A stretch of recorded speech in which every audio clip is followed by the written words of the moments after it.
obele mmọnwụ awaloso nnukwu mmọnwụ na-ebu nwa m n'ime obom obele mmọnwụ awaloso nnukwu mmọnwụ na-egbelu n'obodo obele mmọnwụ awaloso nnukwu mmọnwụ gbabọgbọ n'obodo ịmalụgo obele mmọnwụ awaloso nnukwu mmọnwụ bata obodo yana obele mmọnwụ awaloso enwelu nnukwu mmọnwụ nwa otimkpu enwelu mmọnwụ ijele nwa ọdịiche enwelu nnukwu mmọnwụ nwa otimkpu n'obodo enwelu mmọnwụ ijele nwa ọdịiche enwelu nnukwu mmọnwụ nwa mmọnwụ a na-atụ anya enwelu mmọnwụ ijele nwa ọdịiche enwelu nnukwu mmọnwụ na-eji efi ekwe n'aka enwelu mmọnwụ ijele nwa ọdịiche enwelu nnukwu mmọnwụ na-achụ obodo ọzọ enwelu mmọnwụ ijele nwa ọdịiche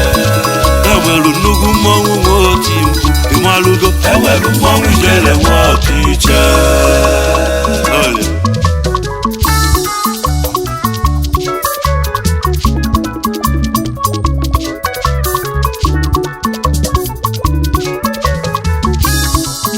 asị na mmọnwụ Izaga na-ebu nwa mana ọ bụrụ mmọnwụ Ijele mmanwụ Red nọ n'ọbọ m mana ọ bụrụ mmọnwụ Ijele mmanwụ Agaba bụ okwo mma nọ n'ọgbọ Ijele bata n'ọgana asị na mmọnwụ Ajọfịa nọlụ n'ọgbọ Ijele bata mmọnwụ Ajọfịa ga-emegharị egwu ọma m ka m na-eti egwu nnetili bishọp n'Ozubulu onye nwere ego bụ chi nwa ogbenye n'ogbenye a na-azara n'ọmụọkachie ọ na-agbakpọsụ ụkwa akpọba nsị ewu ajụjụ ka mụ na jụ n'obodo nnukwu mmọnwụ na-ekwe enu n'obodo obere mmọnwụ na ọ ga-ana nnukwu mmọnwụ na-agwọ ọgwọ n'obodo oyime obere mmọnwụ na ọ ga-anakwa enwelu nnukwu mmọnwụ nwe otimkpu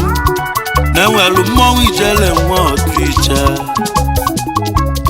oyo bishọp mmọnwụ ijele n'Ozubulu ọnụma Chukwu ego ndị Igbo bishọp mmọnwụ ijele n'Ozubulu ọnụma ICHIE ALOYSIUS NNAMDI IKEGWUONU bishọp mmọnwụ ijele n'Ozubulu ọnụma onye nwere ego bụ chi nwa ogbenye bishọp mmọnwụ ijele n'Ozubulu ọnụma ochie gaso onye makwa n'Ozubulu bishọp mmọnwụ ijele n'Ozubulu ọnụma egwu nnetili bishọp n'Ozubulu bishọp mmọnwụ ijele n'Ozubulu ọnụma Chukwu ego ndị Igbo bịa bishọp mmọnwụ ijele n'Ozubulu ọnụma ebugharịsịa n'ọba mmọnwụ egwu ọ na-ekwu okwu bishọp mmọnwụ ijele n'Ozubulu ọnụma okwuru karịsịa na nnukwu mkpụrụ ka ọ na-arụ oyi bishọp mmọnwụ ijele n'Ozubulu ọnụma Igba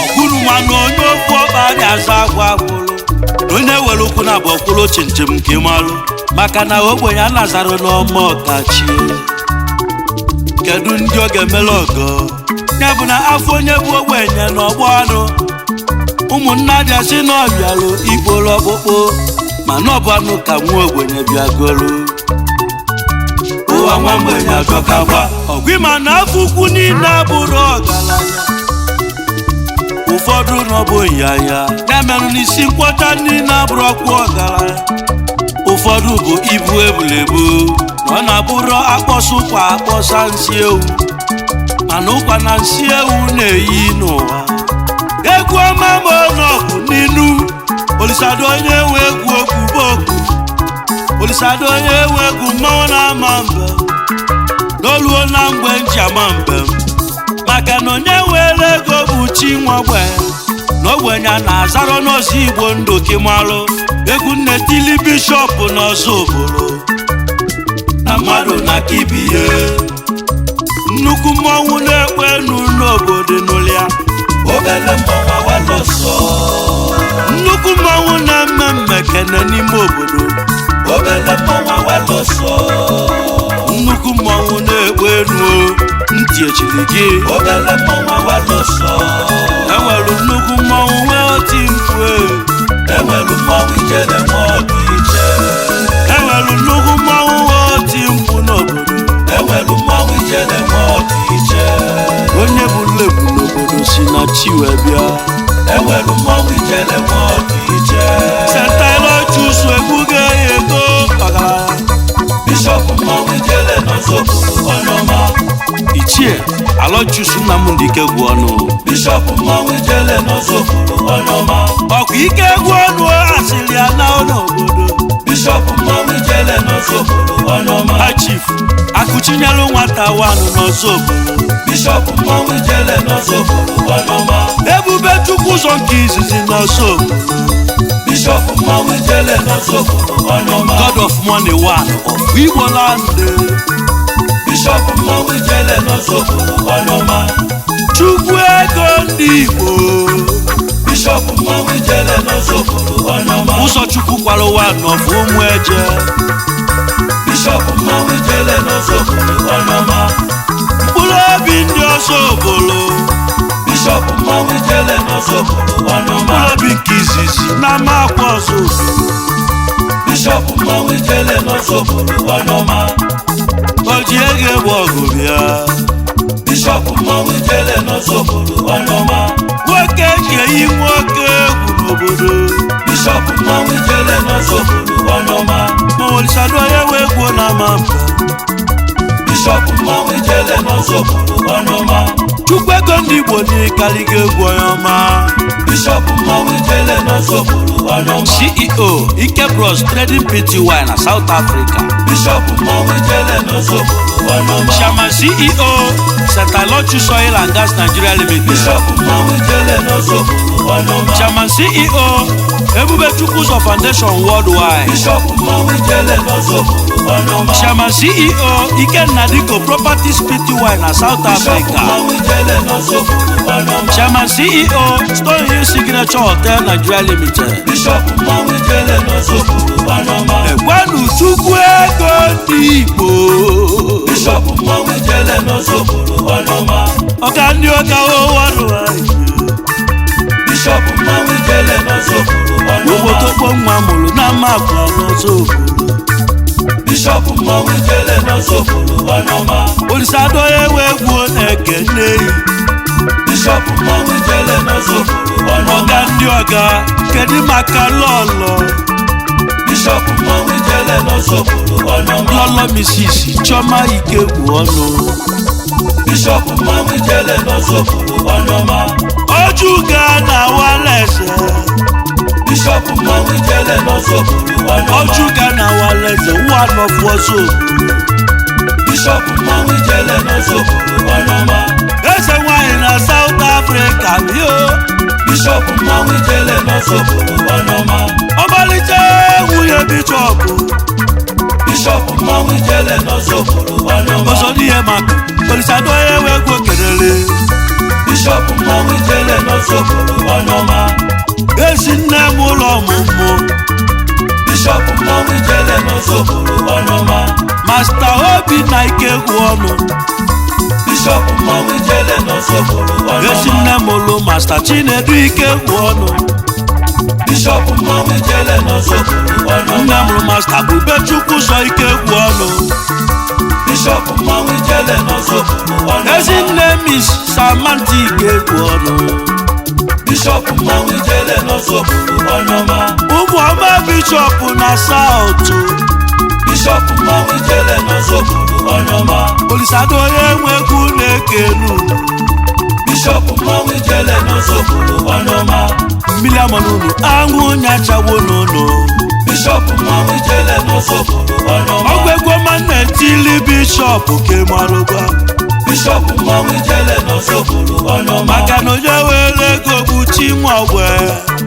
Bishop Nmanwu Ijele n'Ozubulu onye ọma chukwu ego ndị Igbo Bishop Nmanwu Ijele n'Ozubulu onye ọma chukwu ego ndị Igbo Nmanwu Ijele ọgaranya Bishop Bishop Nmanwu Ijele n'Ozubulu onye ọma. Ịma na nnukwu mmọnwụ na-ekwe enu n'obodo. Obele mmọnwụ awala ọsọ. Nnukwu mmọnwụ na-ekwe enu n'obodo. Obele mmọnwụ awala ọsọ. Nnukwu mmọnwụ ọ na-ebu nwa m n'ime obo m. Obele mmọnwụ awala ọsọ. Nnukwu mmọnwụ ọ na-ekwe enu n'obodo. Obele mmọnwụ awala ọsọ. Nnukwu mmọnwụ gbaba ọgbọ n'obodo ịmalụgo. Obele mmọnwụ awala ọsọ. Nnukwu mmọnwụ bata obodo ya na. Obele mmọnwụ awala ọsọ. Enwelu nnukwu mmọnwụ nwa oti mkpu. Enwelu Nmanwu Ijele nwa ọdụ iche. Enwelu nnukwu mmọnwụ nwa oti mkpu n'obodo. Enwelu Nmanwu Ijele nwa ọdụ iche. Enwelu nnukwu mmọnwụ nwa mmụọ a na-asọ anya. Enwelu Nmanwu Ijele nwa ọdụ iche. Enwelu nnukwu mmọnwụ a na-eji efi ekwe n'aka. Enwelu Nmanwu Ijele nwa ọdụ iche. Enwelu nnukwu mmọnwụ na-achụ obodo ọzọ. Enwelu Nmanwu Ijele nwa ọdụ iche. Enwelu nnukwu mmọnwụ nwa oti mkpu ịmalụgo. Enwelu Nmanwu Ijele nwa ọdụ iche. Ole.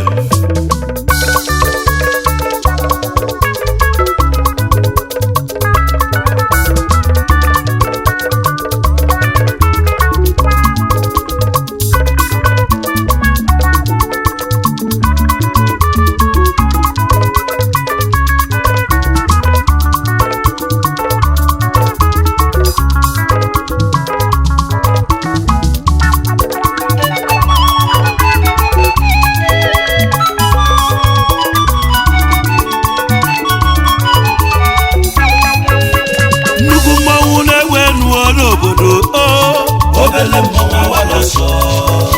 Nnukwu mmọnwụ na-egbe enu n'obodo enolia. Obele mmọnwụ awala ọsọ. Nnukwu mmọnwụ na-ebu nwa m n'ime obo m enolia. Obele mmọnwụ awala ọsọ. Nnukwu mmọnwụ na-egbe enu n'obodo ya na. Obele mmọnwụ awala ọsọ. Enwelu nnukwu mmọnwụ nwa oti mkpu. Enwelu Nmanwu Ijele nwa ọdụ iche. Enwelu nnukwu mmọnwụ nwa oti mkpu n'obodo. Enwelu Nmanwu Ijele nwa ọdụ iche. Nnukwu mmọnwụ bata obodo agba n'ọsọ. Enwelu Nmanwu Ijele nwa ọdụ iche. Ọkụima na enwelu nnukwu mmọnwụ nwa oti mkpu. Enwelu Nmanwu Ijele nwa ọdụ iche. ALOYSIUS Nmanwu Ijele n'Ozubulu bịa. Bishop Nmanwu Ijele n'Ozubulu onye ọma. Bishop Nmanwu Ijele n'Ozubulu odogwu. Bishop Nmanwu Ijele n'Ozubulu onye ọma. Chukwu ego ndị Igbo ọgaranya. Bishop Nmanwu Ijele n'Ozubulu onye ọma. Ebube Chukwu ụzọ ka mụ na-akpọ ọgaranya. Bishop Nmanwu Ijele n'Ozubulu onye ọma. Ụzọ Chukwu kwalụ n'ugbo eje bịa Iligbo. Bishop Nmanwu Ijele n'Ozubulu onye ọma. O ji ego egwu ọgụ n'obodo onye ọma. Bishop Nmanwu Ijele n'Ozubulu onye ọma. Ofu onye lụrụ n'ụka nye ndị Ozubulu Chukwu ego. Bishop Nmanwu Ijele n'Ozubulu onye ọma. Mkpụrụ obi ndị Ozubulu ọkwụrụ ọkarịsịa. Bishop Nmanwu Ijele n'Ozubulu onye ọma. ALOYSIUS egwu ga-eto n'obodo. Bishop Nmanwu Ijele n'Ozubulu onye ọma. Olisadoo Onye Nwe egwu na-ekene. Bishop Nmanwu Ijele n'Ozubulu onye ọma. Eweli.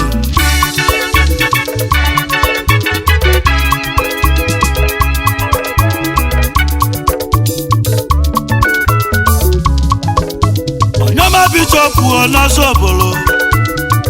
Ajekene ndị oyi gị. Ajekene ndị oyi gị. Maka na onye na-eme ka anyị si eme n'ụwa. Onye na-eme ka anyị si eme. Na anyị ka bụ oyi anyị. Mmanwu egwu na-egwuonu. Igba ma akpọbagolu Mayor.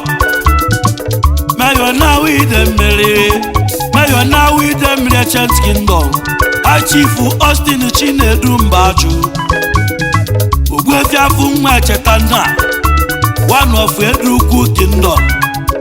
Nze Ogbuefi ụzọ Chukwu kwalụ. One Nmanwu Ijele. Ebube Chukwu ụzọ wanụ n'ọsọ. Aloma Music Entertainment na South ọgaranya. President General. Osu Welfare Association na South Africa. Chairman ndị Osu na South Africa. Onye Nwe Egwu ekene yo. Alomezo Igbo. Nmanwu Egwu na amaloge mbem. Okwangi bụ President General Awide Mmeli Progressive Union nke South Africa. Chairman CEO Aloma Music Entertainment Pty. Ogwo na South Africa. Ebe avoke na chunwa. CEO Aloma Beauty Salon na South Africa oga. Aloma Music Entertainment Service Nigeria Limited Udogu. Chairman CEO Aloma Trading Store Pty na South. Chairman CEO Aloma Music Entertainment Pty na South Africa. Ebe afọ ife na-eme nwa. Aloma nnukwu todogu na South. Olisadoo Onye Nwe Egwu ekene. Maka na mmanwu karịa mmanwu ọbụla ijele. Mmanwu karịa mmanwu ọbụla ijele ka ịmalụ. Ya bụ na mmanwu akarị ijele ma ncha. Maka ijele na mmanwu arị azọgbo. Chief Chasi Amagba. Agba ego nkịtị n'ọlụ. Nsonsi egbe n'ọgbọ eruru ọgaranya. Agba ego kalịsịa. Onye nnukwu ego na South Africa. The Magic Man onye mmemme. Agba ego flag gị nọ na-efesi ike. Na South Africa oke ọ na-ebecha. Petrol Ọchasịa to meet in South Africa. Chairman Royal Brothers Club South Africa. President General Olu Secretariat Zone South Africa. Agba ego nkịtị olechaba. Agba ego Nmanwu Egwu na-egwu egwu. Agba ego kelele m ụlọọlọ Princess Christiana Amagba. Adanze n'ụmụnze. Nwaanyị mara mma wee ruo n'eze. Olisadoo Onye Nwe Egwu ekene. Ọmalịcha nwunye agba ego nkịtị na South. Nnukwu mmanwu na-egwe nuo n'obodo. Obele mmanwu awaloso. Nnukwu mmanwu na-egwe nuo n'obodo Enolia. Obele mmanwu awaloso. Ewelu nnukwu mmanwu nwooti mkpu. Ewelu mmanwu ijele nwoke ije. Ewelu nnukwu mmanwu nwooti mkpu n'obodo. Ewelu mmanwu ijele nwoke ije. St. ALOYSIUS mmanwu ijele n'Ozubulu bịa. Bishop Nmanwu Ijele n'Ozubulu onye ọma. Bishop Nmanwu Ijele n'Ozubulu Odogwu. Bishop Nmanwu Ijele n'Ozubulu onye ọma. Chukwu ego ndị Igbo ọgaranya. Bishop Nmanwu Ijele n'Ozubulu onye ọma. Ebube Chukwu ụzọ ka mụ na-akpọ ọgaranya. Bishop Nmanwu Ijele n'Ozubulu onye ọma.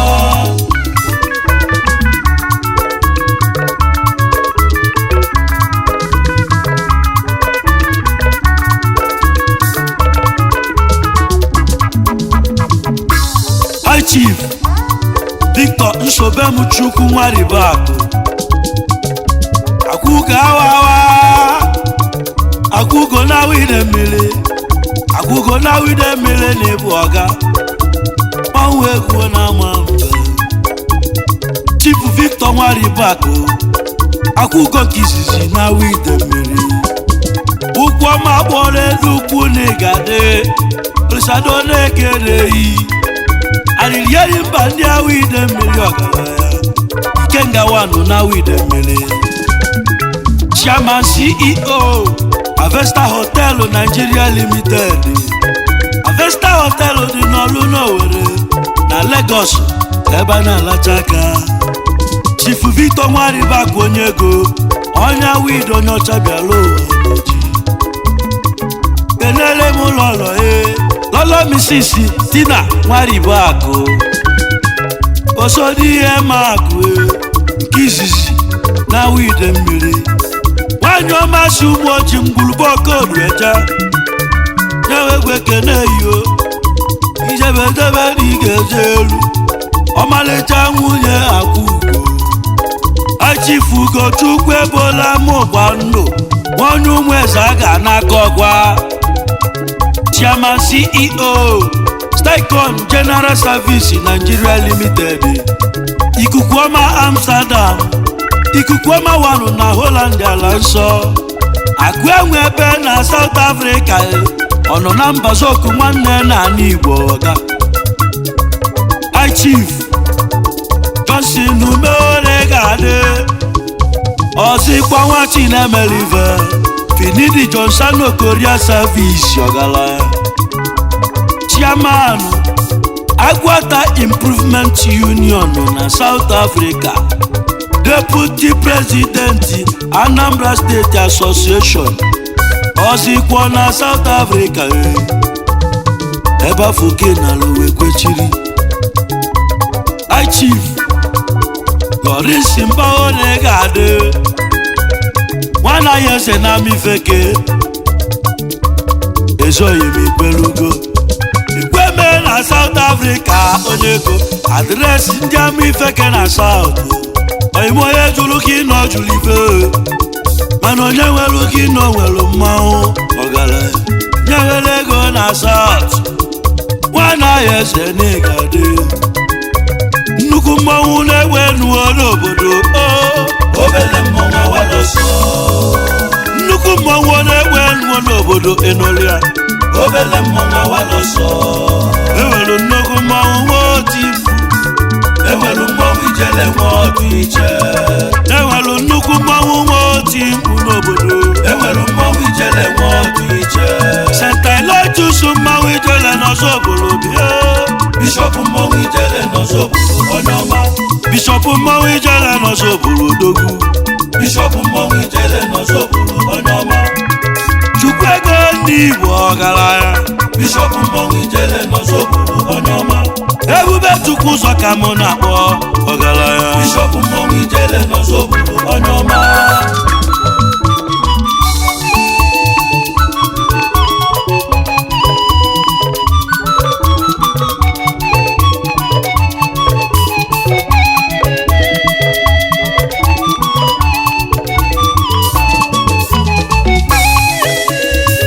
Chukwu dị ọdụmegwu Ikenga n'Ụmụọka Akpụrụka ndị ọsụ n'Imo steeti Ebube ndị Ụmụọka ji dị ebube Ikenga n'Ụmụọka ubiriele m oyime Ikenga ịnọdụ ilezi oyi Oyimoni nwere Ikenga ahụ nkwọ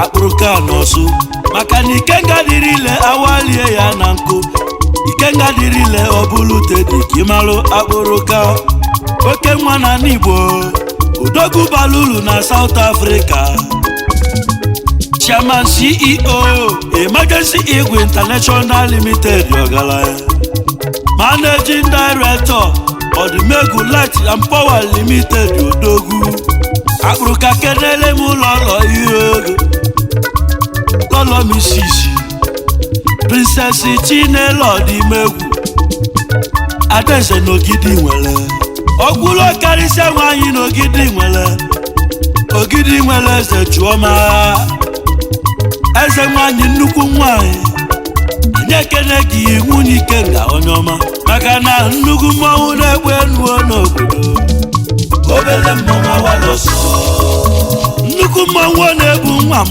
n'ime obom Obele mmọnwụ awaloso Nnukwu mmọnwụ bata obodo edere Obele mmọnwụ awaloso Nnukwu mmọnwụ na-eme ife n'obodo edere Obele mmọnwụ awaloso Enwere nnukwu mmọnwụ nwooti mkpu Ewelu mmọnwụ ijele nwotu iche Enwere nnukwu mmọnwụ nwooti mkpu n'obodo Ewelu mmọnwụ ijele nwotu iche Enwere ajibusu na-enwere mmọnwụ ụla gị malugo Ewelu mmọnwụ ijele nwotu iche Enwere mmọnwụ otiekwe nwe mmọnwụ olimama Ewelu mmọnwụ ijele nwotu iche Enwere mmọnwụ a na-akpụnyefi n'obodo ka m na-egwu n'egwu Ewelu mmọnwụ ijele nwotu iche Ebube Chukwu ụzọ n'Ozubulu egwu ga-eyego ọgaranya Bishop Nmanwu Ijele n'Ozubulu onye ọma Bishop Nmanwu Ijele n'Ozubulu odogwu Bishop Nmanwu Ijele n'Ozubulu onye ọma